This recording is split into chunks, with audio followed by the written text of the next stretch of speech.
Good afternoon. So I just want to say that during the talk, we have about half an hour and then questions. Danny and Matthew will be posting all sorts of links about the MSc in the chat box. So there will be recommendations for books if you're interested to read a little bit more about what we teach, such as, for example, Introduction to Psychoanalytic Thinking or Jung or Infant Observation. There will be also a couple of videos, I think, and various links to different trainings and about the course and how to apply. So look at the chat box for links. Okay, I hope it all works. And thank you, Danny, for sorting and Matthew for sorting this out. So I just wanted to start actually with a little bit of background and history about this course, the MSc Psychodynamics of Human Development.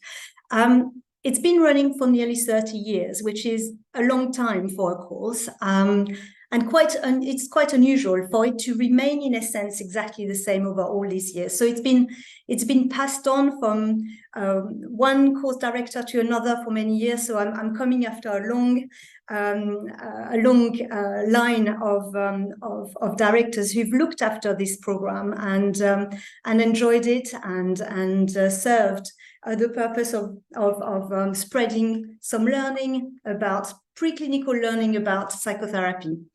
The other unusual aspect of this course is that it's a partnership between the BPF, the British Psychotherapy Foundation, and Birkbeck, University London. The inception of the course was between the two institutions, and as such, it brings a different flavor, perhaps, to other introductory courses that you might be looking at or thinking about. The essence of it hasn't changed, and the two organizations coming together means that there is a kind of fruitful engagement between, on one side, the clinical, and on the other side, the academic. So we've worked together to put this course together and keep it going and thinking together about what to teach best and how to bring the modules together. It's also an engagement between the psychodynamic thinking, so whether it's psychoanalytic or Jungian, and between the psychosocial. And so for you students, for students, it means that there is a dialogue, a live dialogue that has been going on for 30 years between the institutions, between the school of thoughts, and students very much get the benefit of that thinking. So all of this within the frame of an academic degree, within the frame of a master's. So what is the course about? What do we teach really on this course? So it's about human development. It's about the development of life. We learn about life from the very, very beginning. We think about the emotional development, about life from the very beginning, from pregnancy, from infancy. We observe an infant for 2 years. We go through the whole life cycle with a psychoanalytic and a Jungian analytic thought lens. So it's about thinking about the psyche, and it's about thinking about identity, how we become from an infant to who we are as adults, how we think about identity, and what are the factors influencing our thinking around that. It's also about the development of students. So there's two areas where students develop during the 2 years of the course. On one side, it's the academic development. Of course, students write a number of essays, they have to do a number of reading, but also they write a dissertation. But it's also the development of skills. It's a preclinical course, and it's a little bit of a different one because half of the modules are academic and the other half are experiential. So we gently develop skills for students. We think with students about the analytical stance. We think about what is below the surface. We start thinking about the unconscious. So the interplay between those two aspects of the course can be quite creative, can be very creative for students. On one hand, we learn in an academic way, and on the other hand, we start thinking about our own life, about the infant observation, and the actual interplay of both sides, bringing something quite creative that can be reflective in the dissertations, which we will talk about in a moment. In terms of the teaching of the course, so it's a 2-year part-time course. It's a preclinical course. There is no working with clients at that point. There's no clinical seminars. It's purely academic on one side and thinking about experiences that have happened outside of the course, within the course, but there is no clinical work, so very much preclinical. We teach on Wednesdays between 5 and 10 p.m. And we teach for the whole academic year. So we start in early September until July for 30 weeks a year with breaks at Christmas and Easter. And we teach in 2 locations. So we teach in London. We have always taught both at the BPF in London, in Kilburn, Northwest London, and at Birkbeck in central London. And since COVID, so when COVID happened, we of course had to make some adjustments, and so we had to start teaching online, and we've learned a huge amount at that point. We had to think about how to deliver experiential seminars where the group work, the exchange between students was very, very important, was at the heart of it is at the heart of the teaching. And so how to do this online during COVID, we learned a huge amount. And since then, we've decided to keep an online section of the course. And so this year we have the second group of online students joining the course on Wednesdays, and so the course is accessible to people who live in London, and they come and travel and come here at the BPF weekly, or you can join online and come to the BPF once a term. So we meet with you once a term. And so this year we have students who are located all in the UK. This is only for the UK. We have students who are located in Newcastle, Cornwall, Wales, Kent, Somerset, and many places in between. So it's open for students in the UK from every location. I don't know whether in the chat there is all the links. Oh yes, okay, brilliant. Thank you, Danny and Matthew, for that. Okay. So going to the next slide. So in terms of the modules and what it is that we actually teach, so there are 4 modules on the course. If you come in as an MSc student, you will have 4 modules. If you come in as a PG Deep student, you will only have you will not write a dissertation, but you will do everything else. So in terms of theory, one of the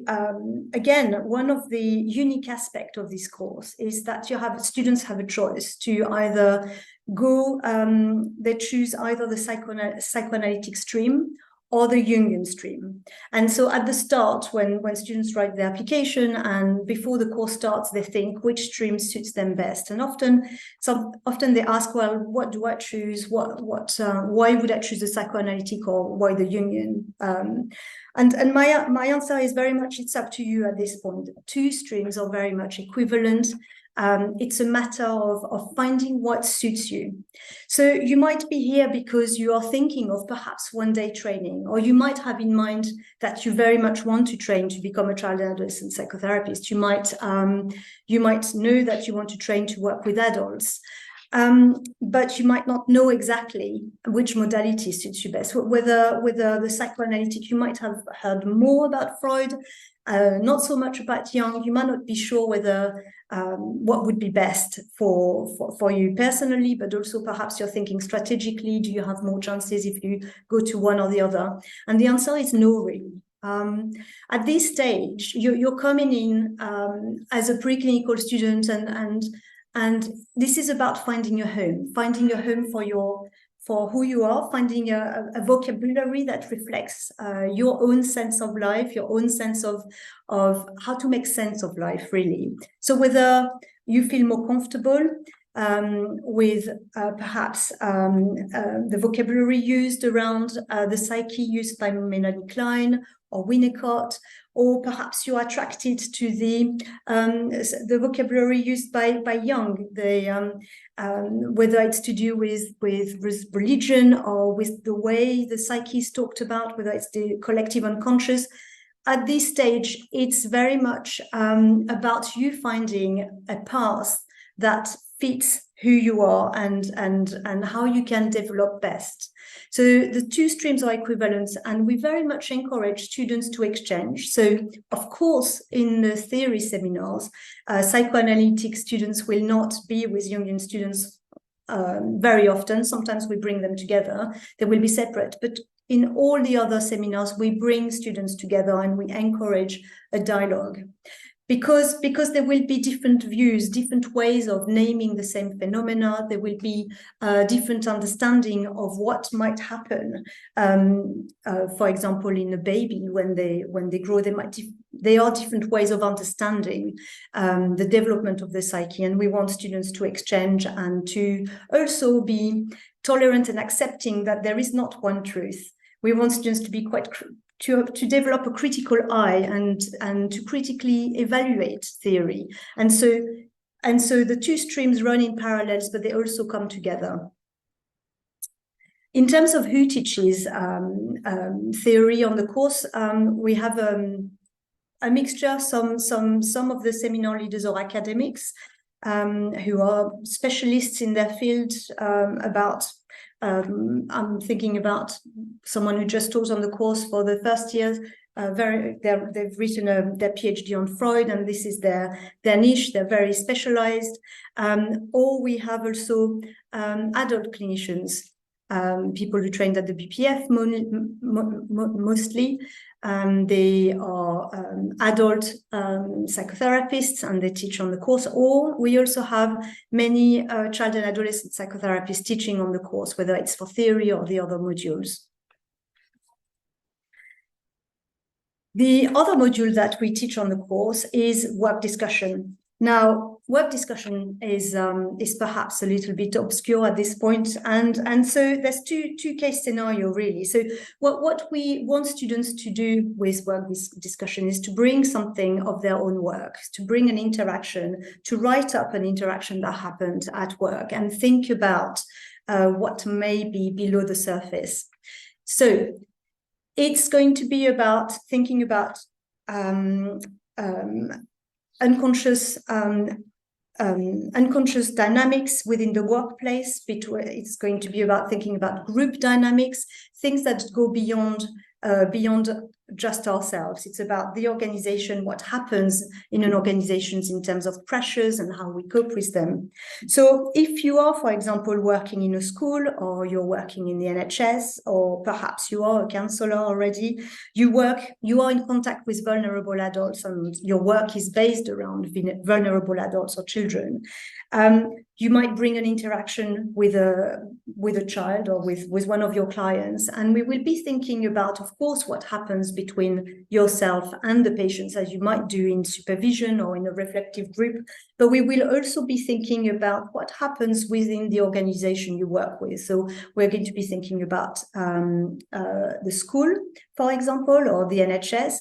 Where are the pressures? Where are the expectations? Where are the discrepancies between what's expected and what can be realistically delivered? And we will be thinking about things that are not necessarily straight away, we're not straight away conscious of. So for example, we will be thinking about specific anxieties, or perhaps how a department or a group of people within a department reacts to a certain task, and how we are influenced by this, and how does that create a certain atmosphere, and how all this seeps into your work with your client. But this module is also this way of thinking, the use of psychoanalytic and Jungian analytic thinking into the wider world, not just in the therapeutic space, is also applicable to any kind of work. This is not just specifically for becoming a therapist. It's about making use of psychoanalytic thinking in the workplace. So, for instance, we've had students on the course who worked in the banking industry, who were thinking about training perhaps one day, but they didn't have that kind of role where they looked after a vulnerable adult, or they weren't working in a school. This is very much open to everyone. And that module is valid for anyone, regardless of your work at that point when you start on the course. Now, the other module is infant observation. That's the largest module. We teach it for 6 terms, and just in a nutshell, I'll talk a little bit more about it in the next slide. Infant observation is about observing an infant in their family. Students have to find a baby. They have to go to the family once a week and just observe for 2 years. Now, what happens there? We ask students to write a report of everything factual that they may have seen, anything that they have felt. Also, write a report and discuss it in their small group. So very much like work discussion, students bringing something, their experience from outside, and we think about it in small groups. It is quite different. It's quite unique to have an infant observation as part of a preclinical course, and it's in this case, in the case of this masters, it's very important. We see the development of the skills, the development of the student's ability to see, to keep a certain stance, to develop a different way of thinking, a different way of thinking about what might be going on within the infant, between the infant and the parent, between the parent and the observer. That space that takes place to develop, that reflective space takes a long time to develop, and doing an infant observation as part of a preclinical course gives very much a unique opportunity to take the time to enjoy that space, enjoy one's own thinking, reflecting, pondering, sharing in a group, having different views about what might be going on in the family and so on, without having the pressure of being a counselor or therapist for someone. Now, that space, that reflective space, is the foundation for becoming a psychotherapist in terms of skills. It's not the only skill that one needs to have, but this is one of the core skill, I would say, and often. This skill is developed as part of a training course, perhaps in the first year. And then there is straight away the pressure of looking after someone, saying something that will be helpful for the patient. With the infant observation, this is not the case. The students are an observer. They observe. They don't have to look after. They're not responsible for the well-being, and in fact, of the parents or the infant. And in fact, we want students to observe families where there is no mental health concerns, for example. So it's about experiencing something of the very beginning of life and observing it and thinking about it. More in a minute about this. Now, the last module, which is only for MSc students, is the dissertation and research. Now, if you are evaluating which preclinical course to engage with, you might, because you want to train as a child adolescent psychotherapist, and you perhaps have a choice, and you need to find the right course for you. I suppose what's specific about the BPF and Birkbeck course is that we give a lot of attention to research. It's a very important module for us, and students have a whole year to write their dissertation. Now, I've said a little bit about the interplay between the creative interplay between the academic thinking and the experiential learning, and how that comes together for students, and it can be hugely creative. This is particularly visible in dissertations, in what kind of topics students are wanting to research. We very much encourage students to research something they are personally interested in, whether it's a clinical topic, perhaps. So for example, one of the recent dissertations has been about attachment in the case of surrogate parenting. So this would be considered more a clinical dissertation, perhaps a little bit more, or whether it's to do with the arts. So, for example, we've had recently a dissertation where the student looked at the representation of the self in portraiture, or it could be the role of theatre for neurodiverse individuals, children. So whatever the topic you want, we're there to help you with it and to help you think about the psychoanalytic or the Jungian aspect of your research question, and also to think about the psychosocial aspect of it. So this is where the interplay between the different school of thoughts, whether it's psychoanalytic or Jungian, and psychosocial, and the interplay about what's been happening in you. Why do you have this interest, and how you actually thought about your infant observation will feed into your approach to research. For instance, if you choose to do a dissertation where you interview people, and this is an empirical dissertation, and you interview people and you have to analyze the transcript, you have to analyze the transcripts of the conversation, how some of the emotional aspect of what is being discussed is carried by you will be seen here, and your ability to think about the emotional load without having a sense of how it fits with you will be helpful and really help you bring together some really interesting topic with linking it with the emotional aspect of human beings. Okay, so just a couple of things about infant observation. Perhaps, so I've said a little bit about why we teach it on this course and how important it is, and of course it's essential. It's an essential aspect to an application to the child and adolescent doctorate. It's also a requirement for various BPF courses. It's overall a very solid base for working with clients because of the skills that it brings and because of the self-exploration. But it's what I want to talk about a little bit. It's how much of a powerful experience, how much of a significant experience this is for everyone who does an infant observation. All the tutors on the course, myself, everyone has done one, and when we talk together about the students and their journey, the very start, when everything is very new, to when they have to say goodbye to the family on their journey, often when we come together in supervision together, we sometimes refer to our own observations. This is something, a special time in one's life. It's a lot of time spent. Students have to take the time outside of work, outside of the course, to observe one hour a week a baby, and then to write a report.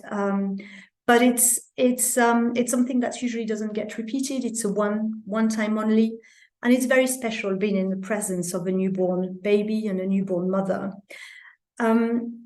It's powerful because we've all been babies. We've all been mothered one way or another. As adults, we all have an intellectual relationship with motherhood, parenthood, babyhood. We also have unconscious memories about that time when we were utterly dependent, unable to communicate in a cognitive way with adults. We communicated in a very visceral way. Babies communicate always with the body, through the body, and they have this amazing ability to stir us. Crying baby is very difficult to remain unaffected by a crying baby. So that the whole experience is quite stirring. It's powerful. Of course, it's about witnessing the life from the very beginning and starting to wonder about how does the baby communicates what's happening within the baby, and being close to the vulnerability of the baby, and perhaps the vulnerability of the mother, the newborn parents, perhaps the readjustment within the family.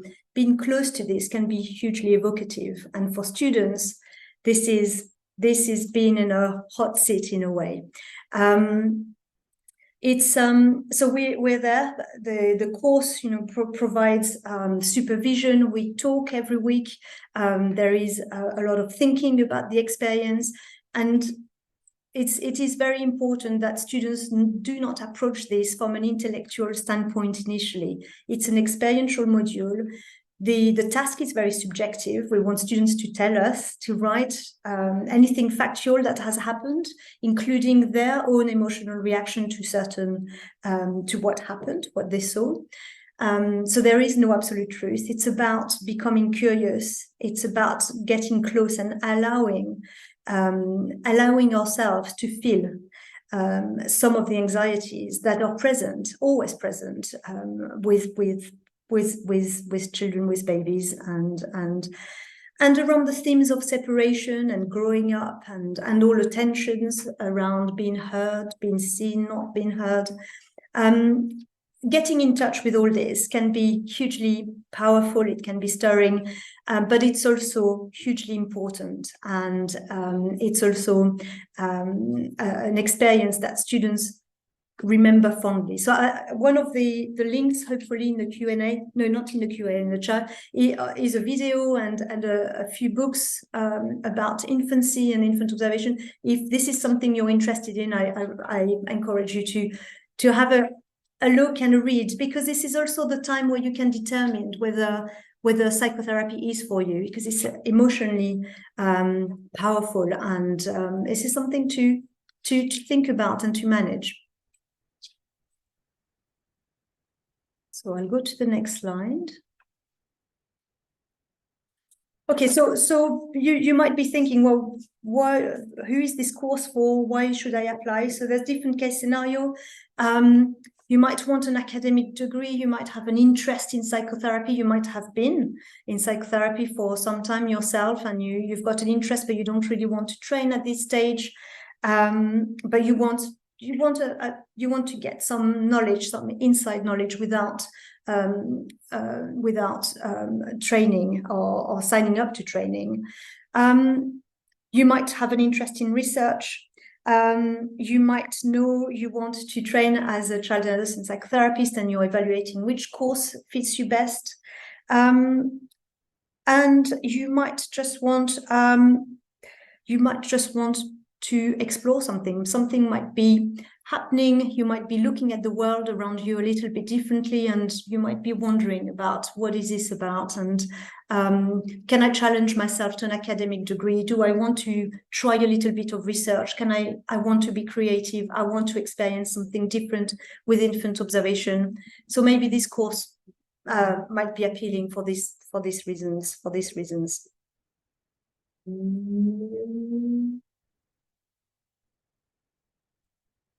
Where do our students go next? What happens after the MSc? Well, we don't always know. Sometimes we don't always know, because there is a sense of achievement and also a sense of relief at the end of the masters. The 2 years are busy. All our students work full-time or nearly full-time. They might have other commitments with work. Some of them might travel. Even if you live in London, you might travel. It's busy, as well as the learning, the writing of the essays, the doing the observations. There might be all sorts of logistics around you. And so there is a sense of relief, but there is also a sense of achievement for having done research that is hopefully open the door to serendipity, to open the door to your own interest, and for you to become an expert in that area. But still, many of our students apply to trainings whilst they are in their second year, or at least they're thinking very seriously about training. So if you have in mind to work with child and adolescent psychotherapy, you can apply to the training, providing you have all the requirements, and Elizabeth and Akin will have talked to you about this beforehand. You can apply while you're in your second year, or you can apply the year after. This course gives you all the requirements, the academic requirements and the infant observation. So that's one thing that many of our students do. And they apply to, of course, the BPF course, the IPCAPA training. But because we have students who are geographically located in across the UK, we also have students who apply to NSCAP, for example, in the north, or the Tavistock in Bristol if they are located in Wales or in around that area. So many of our students do apply and get onto the training, whether straight away or within 2 years after qualifying. Many of our students are interested in working with adults, and they do train after that. So we have a pathway between the MSc and the psychodynamic training, which Frances will talk to you about later. So our students, MSc students, can go straight into the second year of that training, or you might be interested in a Jungian training. And in that case, Joanna and Giles will talk to you about this later on. So what you have done on the course will count towards those trainings. So for instance, for the Jungian training, your infant observation, if you complete 2 full years, that will count towards that training.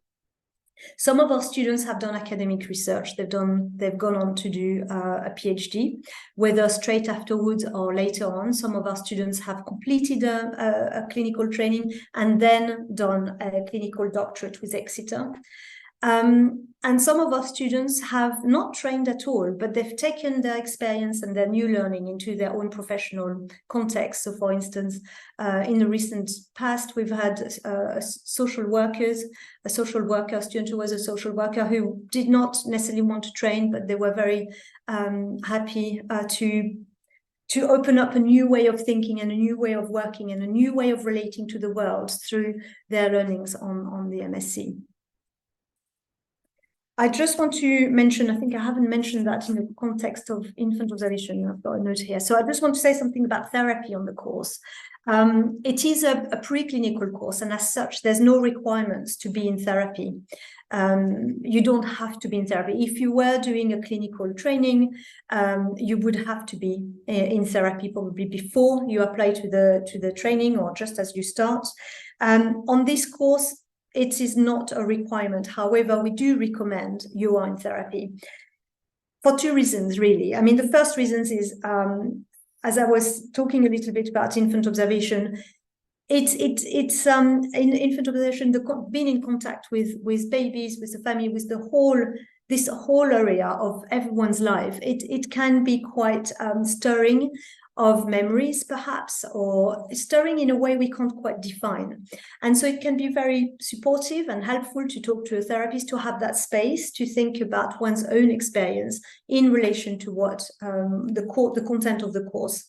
I'm talking about infant observation, but this is also also applicable to the content of what we learn in theory and in the other modules. By definition, the topic will be relevant to all of us. So it can be supportive, it can be helpful. If you are thinking of applying later on, it is a good idea to have experienced psychotherapy yourself, to have enjoyed that space and made use of your therapist as an object, and to have used that space, that transitional space, before you apply to a training. I'm sure there might be questions about this later on, but I just wanted to mention it. So my final slide, I'm not sure how I'm doing for time. My final slide is just to give you an idea of the timetable, really, and to show also the proportion of experiential learning and academic learning. So in blue, experiential; in green, academic learning, and you can see the first year and the second year. What the students learn, so between 5 and 10 p.m. And so it gives you also an idea of the rhythm of the course and how busy it can be. But also for those of you who might not be in London, might be joining from anywhere in the UK, and you might be thinking of applying for the online section, the any experiential seminar, so anything in blue on this screen, you would be in your own group with your colleagues who are also not on at the BPF in Kilburn on Wednesday evening. So it's a mixture of your own groups with remote students and hybrid learning. So this slide shows you, depending on where you are, you can read a couple of different things from this slide, which is quite visual. I think I'm about out of time. So yeah, we should probably move on to Q&A now, Dorothy. Okay, Q&A. Okay, brilliant. Thank you. All right, so Q&A. So I'm just going to leave this and stop sharing, maybe. Okay, Q&A. Okay, so Q&A. So Charlotte has seen an MA advertised on the Birkbeck website. Yes, so okay, so yes, Birkbeck do have many different masters. I'm not sure which masters you are referring to. If your goal is to become a psychotherapist with children and adolescents, there's two ways. You can do the masters. Birkbeck have got a psychodynamic children and adolescent psychotherapy training. I think that it's a 4-year training. The difference there is that if you sign up for this, you cannot apply to IPCAPA afterwards. This is a training. Birkbeck offer a training, a psychodynamic training. It will not open the door to working in the NHS at band 8 level. I think it is after the training with IPCAPA. So it's a different training. And it depends on where you are on your journey and how quickly you want to do this. If you want to give yourself some time and give yourself a chance to apply to the doctorate, I would say this MSc, the MSc Psychodynamics of Human Development, is the place to come. If you just want to train, you don't necessarily want to work in the NHS, you don't want to do a clinical doctorate with any of the schools, with IPCAPA or any of the schools, then the Birkbeck course is where you might want to go. The requirements for at the point of entry are also different. For the clinical training with Birkbeck, you will need to have substantive experience working with children. I hope that makes some sense. Anonymous attendee, I'd like to know more about the BPF Exeter Doctorate too. Okay, so yes, this is not specifically about this MSc, but I can tell you a little bit about the Exeter Doctorate, and you need to contact them directly to have more specific information. So the Exeter Doctorate is a training, a 4-year training that leads to a doctorate. It's to work with adults. It can be Jungian or psychoanalytic, and it's partially online and partially in person. You can also join the Exeter once you have trained to just write a doctorate dissertation. So it's different. This course is preclinical. We don't train people to become. At the end of this course, there is no. You're not accredited to work with anyone. This is purely preclinical. Azra asks about the opportunity to have some of the program fees covered by the NHS England. Is there a commitment to undertake the doctorate program? Right, so the workings of the NHS, the funding, Health Education England's funding through the NHS, the exact working of that, I'm not entirely sure. What I know is that you need to discuss it with your line manager, and that the decision is taken locally into your trust, whether they will apply for you for funding. Some of our students on the course have got a post in the NHS as a assistant psychotherapist, I think, and their fees are funded. You will need to speak to your line manager about this. Is there a commitment? I think the question is, I think it's more about there is an expectation that you will apply to the doctorate, but there is no commitment from the doctorate that you will be accepted. You still have to pass all your modules, and you have to, they have to choose you. There's the selection process is the same for everyone, whether you were funded by the NHS or not. But in terms of gaining access to this funding, Health Education England Funding, you need to speak to your line manager about it within your trust. Would this course allow applying for psychoanalytic psychotherapy training? Yes. Are you mentioned? I'm not entirely sure which course you're referring to, but this is very much a foundation course, and within the BPF there are some bridges, if we can call them, between the MSc and various trainings. Oh, I think I've gone in the wrong order. Okay, I am a BSc psychological psychotherapist. So this is from Regina. Okay. Okay, so in terms of applying to this course and the kind of work experience you need, you don't really need anything in particular. I was talking about work discussion earlier, saying that you might be working in a school already, or you might be working as a solicitor somewhere, you might be working in a cafe. It doesn't really matter at that stage. What matters is your interest and your capacity to think about human life and to reflect. So the job that you have at this point in time before applying doesn't really matter. Where it starts to make a difference is if you want to try to apply to IPCAPA, in which case you will need to think very carefully about the jobs that you do during the masters or before, in order to acquire enough experience to be able to apply to the training. I hope, Regina, that this answer gives you an idea.